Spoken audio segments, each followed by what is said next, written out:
Current affairs June 2026. ബഹിരാകാശത്ത് എത്തുന്ന ആദ്യ മലയാളി അനിൽ മേനോൻ. ഇന്ത്യ UK സ്വതന്ത്ര വ്യാപാര കരാർ ജൂലൈ 15 മുതൽ പ്രാബല്യത്തിൽ വരും. പശ്ചിമേഷ്യൻ സംഘർഷത്തെ തുടർന്ന് ഇന്ത്യയിലെ റീറ്റെയിൽ പണപ്പെരുപ്പം ജൂലൈയിൽ 4.38% ഉയർന്നു.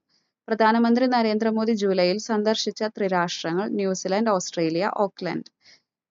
2026 വിംബിൾഡൺ പുരുഷ സിംഗിൾസ് കിരീടം തുടർച്ചയായി രണ്ടാം വട്ടം നേടിയത് ഇറ്റലിയുടെ യാനിക് സിന്നർ. വിംബിൾഡൺ വനിതാ സിംഗിൾസ് കിരീടം 2026 നേടിയത് ലിൻഡ നൊസ്കോവ. ആധുനിക ഖത്തറിന്റെ ശില്പി എന്നറിയപ്പെടുന്ന ഷെയ്ഖ് ഹമദ് അന്തരിച്ചു. അമേരിക്കയിലെ സ്പേസ് എക്സ് ട്രാൻസ്പോർട്ടർ 17 റോക്കറ്റിൽ വിക്ഷേപിച്ച മലയാളി സ്റ്റാർട്ടപ്പ് കമ്പനിയായ HEX-20യുടെ ഉപഗ്രഹമാണ് കോയോ. ഇതൊരു നിരീക്ഷണ ഉപഗ്രഹമാണ്.